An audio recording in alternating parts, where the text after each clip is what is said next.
우리는 한 아버지를 가지지 아니하였느냐? 한 하나님께서 지으신 바가 아니냐? 어찌하여 우리 각 사람이 자기 형제에게 거짓을 행하여 우리 조상들의 언약을 욕되게 하느냐?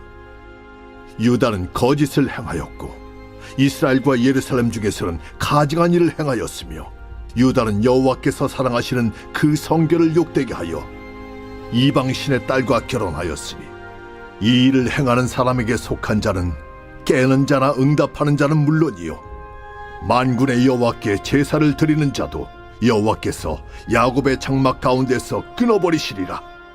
너희가 이런 일도 행하나니 곧 눈물과 울음과 탄식으로 여호와의 제단을 가리게 하는도다.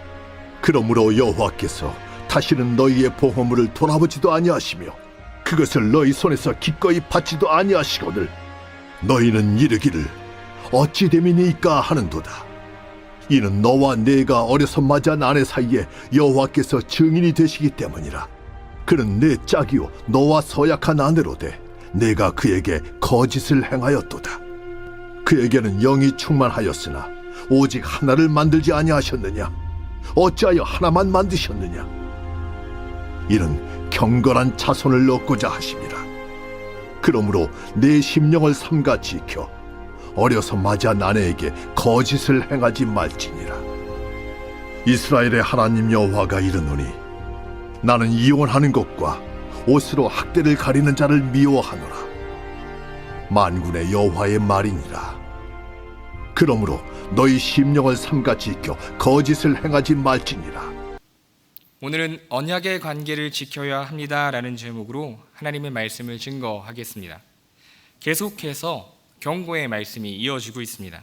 오늘 본문은 하나님과 이웃 그리고 자신들의 아내들에게 불성실했던 이스라엘 백성들을 향한 경고의 말씀입니다. 백성들의 이러한 태도는 어떻게 보면 예견될 수밖에 없는 모습이었습니다. 왜냐하면 그들의 지도자인 제사장들이 자신들의 역할을 제대로 감당하지 못했기 때문에 백성들은 그 지도자들을 닮아갈 수밖에 없었다라는 것이죠. 선지자는 이 백성들의 실태를 드러냅니다. 10절에 우리는 한 아버지를 가지지 아니하였느냐? 하나님께서 지으신 바가 아니냐? 어찌하여 우리 각 사람이 자기 형제에게 거짓을 행하여 우리 조상들의 언약을 욕되게 하느냐? 선지자는 물을 수밖에 없었습니다.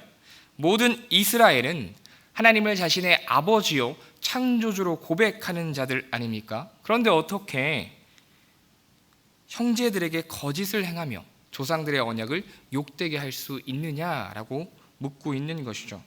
이스라엘은 하나님을 중심으로 한 형제 자매 가족 공동체입니다.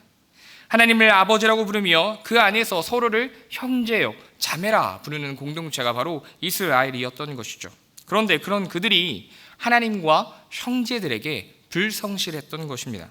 그 이유가 무엇일까요? 이스라엘 백성들이 자신들이 원하는 것을 얻고자 살아갔기 때문입니다. 언약적 관계보다 서로에게 져야 할 책임과 의무 그리고 신실함보다 내가 원하는 것을 얻고자 하는 욕망이 앞섰기 때문에 이들은 다른 이들에게 불성실할 수밖에 없었던 것이죠. 그것이 어떻게 나타날까요? 11절 말씀 같이 읽겠습니다. 시작. 유다는 거짓을 행하였고 이스라엘과 예루살렘 중에서는 가증한 일을 행하였으며 유다는 여호와께서 사랑하시는 그 성결을 욕되게 하여 이방신의 딸과 결혼하였으니. 아멘. 이교도와의 결혼은 율법에서 엄격하게 금지하고 있었습니다.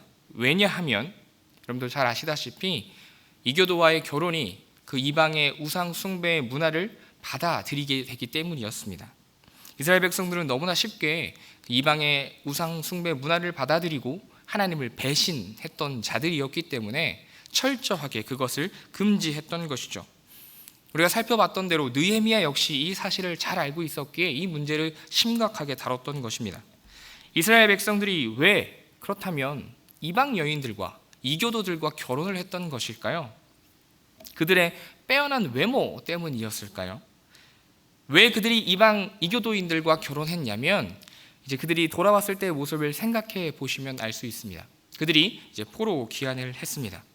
그런데 그들이 이 땅에서 만나게 된 것은 가난과 정치적인 혹은 사회적인 불안과 어려움이었던 것이죠. 그런 그들에게 오래전부터 이 가나안 땅에 정착해서 그들의 삶을 이루고 있었던 이방인들은 굉장히 매력적인 대안이었던 것입니다. 이스라엘 백성들은 자신들을 위해서, 자신들의 경제적인 평안과 사회적인 안정을 얻기 위해서 그 땅에 정착했던 이방인들과 결혼했던 것입니다. 즉 이스라엘은 자신들을 위해서 이방인들과 결혼한 것이죠. 성결을 욕되게 했다라는 말은 성소를 더럽게 했다라는 의미입니다.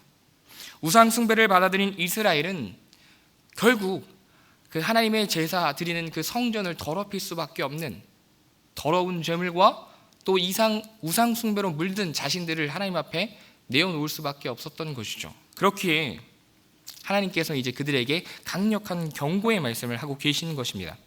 12절에 이 일을 행하는 사람에게 속한 자는 깨는 자나 응답하는 자는 물론이요 만군의 여호와께 제사를 드리는 자도 여호와께서 야곱의 장막 가운데서 끊어버리시리라 라고 강력하게 말씀하고 계십니다. 제사를 드리는 제사장을 포함해서 이렇게 우상 숭배에 참여한 모든 이들은, 즉 하나님을 멸시한 이들은 야곱의 장막에서 끊어질 것이다 말씀해 주시고 계신 것이죠. 이스라엘이 왜 포로가 되어 끌려갔습니까? 우상 숭배 때문이었습니다. 이스라엘 사람들이 이방인과 결혼하는 일로 하나님의 언약을 위반하자 이제 하나님께서는 그들의 재물을, 그들의 봉헌물을 받지 않으십니다. 그리고 그들의 기도와 어떤 그들을 축복하는 일을 멈추셨던 것이죠. 그러자 백성들은 13절 말씀과 같이 눈물과 울음과 탄식으로 주님의 제단을 적셨습니다. 문제는 이것이 회개가 아니었다라는 것입니다. 당시 가나안 사람들은 종교적 제의에서 감정을 더욱 강하게 드러낼수록 그것이 신에게 영향을 더욱 미친다라고 생각을 했습니다. 즉 지금 이스라엘 백성들은 가나안 종교, 그 종교 제의의 모습으로 하나님 앞에 서 있는 것이죠. 이스라엘 백성이 이방 제의의 간섭을 따르며 하나님을 조종하고자 하고 있는 것입니다. 어디서요? 여호와의 제단에서 그들이 그렇게 하고 있는 것이죠. 이들은 왜 하나님께서 그들의 봉헌물을 받지 않으시는지, 그들을 왜 축복하지 않으시는지 그 이유를 알지 못했습니다. 그들이 지금 무슨 죄를 짓고 있는지도 몰랐고 하나님께서 왜 이렇게 하시는지를 알 수 있는 지혜와 통찰력도 없는 상태였던 것이죠. 자, 14절에 이제 그 이유가 밝혀집니다. 같이 읽겠습니다. 시작. 너희는 이르기를 어찌 됨이니까 하는도다. 이는 너와 내가 어려서 맞이한 아내 사이에 여호와께서 증인이 되시기 때문이라. 그는 내 짝이요 너와 서약한 아내로되 내가 그에게 거짓을 행하였도다. 그들은 묻습니다. 하나님 무엇 때문입니까? 이유는 너무나 많았죠. 그들은 하나님께 신실하지 않았을 뿐만 아니라 공동체 안에서도 다른 사람들에게 신실하지 못했습니다. 무엇보다 하나님께서 짝지어 주신 그들의 배우자, 아내들에게 신실하지 못했던 것이죠. 몇 해 전 이 남편들은 하나님과 그 아내와 함께 하나님께서 증인이 되시는 결혼 언약식을 진행했습니다. 한평생 사랑과 책임, 의무를 다할 것이다 라고 하나님 앞에서 그들은 약속했습니다. 그런데 그 약속을 마치 쓰레기 버리듯 던져버렸던 것이죠. 아내가 실증이 났다는 이유로, 아내가 자신에게 도움이 되지 않는다는 이유로 그 아내를 버렸던 것입니다. 이들의 결혼의 증인이셨던 하나님께서는 어떤 마음이셨을까요? 그들의 그런 모습을 보면서 얼마나 마음 아파하셨을까요? 하나님께서는 결혼이라는 언약을 제정하시면서 원하시던 것이 있었습니다. 15절 말씀인데요. 이제 개역개정이 좀 어렵게 번역돼서 새 번역 성경을 좀 읽어드리겠습니다. 한 분이신 하나님이 내 아내를 만들지 않으셨느냐? 육체와 영이 둘 다 하나님의 것이다. 한 분이신 하나님이 경건한 자손을 원하시는 것이 아니겠느냐? 너희는 명심하여 젊어서 결혼한 너희 아내를 배신하지 말아라. 아멘. 아담과 하와를 통해서 알 수 있듯이 하나님께서 결혼을 통해서 보여주시고자 하는 것, 원 그림은 한 여자와 한 남자가 만나서 하나가 되는 것이었습니다. 부부가 한평생을 함께 살면서 경건한 가정을 이루고 경건한 자녀를 잘 양육하는 것이 하나님께서 그린 이 결혼, 언약의 모습이었던 것이죠. 우상을 섬기는 여인과의 결혼은 하나님을 예배하는 경건한 가정을 이룰 수 없을 뿐더러 또한 그 자녀가 하나님을 경외하며 하나님을 찾는 자녀로 만들 수 있는 환경을 제공할 수 없는 잘못된 공동체가 되는 것이었죠. 언약을 무시하며 멋대로 행하는 이들의 모습을 보시면서 하나님께서는 말씀하십니다. 16절인데요. 이스라엘의 하나님 여호와가 이르노니 나는 이혼하는 것과 옷으로 학대를 가리는 자를 미워하노라. 만군의 여호와의 말이니라. 그러므로 너희 심령을 삼가 지켜 거짓을 행하지 말지니라. 아멘. 나는 이혼하는 것을 미워하노라. 굉장히 강력하게 하나님께서 또한 말씀하고 계시죠. 이것은 하나님께서 이혼하는 사람들을 미워하신다라는 것이 아니라 하나님과의 언약을, 그 신실한 약속을 가볍게 여기며 깨뜨리는 자를 하나님께서 미워하신다라는 것입니다.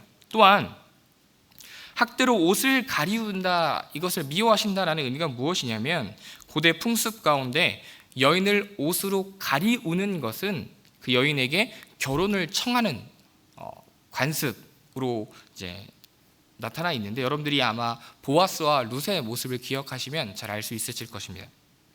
그런데 그 부부의 침상을 학대로 덮는다라는 것은 그들이 그 결혼 언약 관계에서 불성실할 뿐만 아니라 굉장히 패약했다라는 것을 보여주고 있는 것이죠. 여러분, 본문 10절에서 이 16절까지 말씀에서 거짓을 행하지 말라라는 말이 5번이나 반복되고 있습니다. 왜 그럴까요? 이스라엘 백성은 언약의 관계에서 너무나 불성실했다라는 것을 보여주고 있는 것입니다. 이스라엘 백성은 언약의 관계를 지키기보다 자신들의 유익을 구하는 일을 선택했습니다. 왜요? 그것이 좋아 보였기 때문입니다. 결국 우상숭배는 그 신이 나에게 더 좋은 것을 줄 수 있다라고 생각했기에 했던 것이기 때문입니다. 주 안에서 사랑하는 성도 여러분, 우리는 예수님을 구주로 고백하는 자들입니다.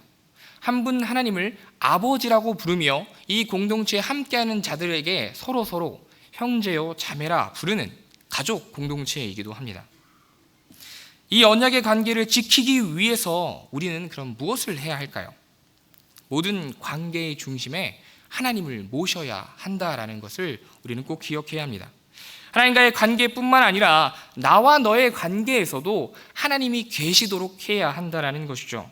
내가 전하는 말과 행동을 하나님께서 보고 계시며 우리의 중심을 알고 계시다라고 하는 그 하나님 앞에서 살아가는 호람대오의 의식이 우리들에게 있어야 한다라는 것입니다. 우리 서로에 대한 책임을 다하도록 노력합시다. 형제와 자매에게 내가 사랑하는 배우자와 가족들에게 내가 해야 할 책임과 의무를 충실하게 이행할 수 있기를 소망합니다. 사도 바울은 갈라디아서 6장 2절에 이렇게 말씀합니다. 너희가 짐을 서로 지라. 그리하여 그리스도의 법을 성취하라. 하나님께서 사랑하시는 창일의 모든 가족 여러분, 오늘 하루도 하나님과 형제 자매에게 그리고 소중한 나의 배우자 그리고 가족들에게 성실하시기를 축복합니다. 언약의 관계 가운데 우리는 책임과 의무를 함께 나누어져야 할 것입니다. 누가 부족하거든 그 짐을 내가 더 지면 됩니다. 하나님께서 그것을 우리들에게 명령하고 계신 것이죠.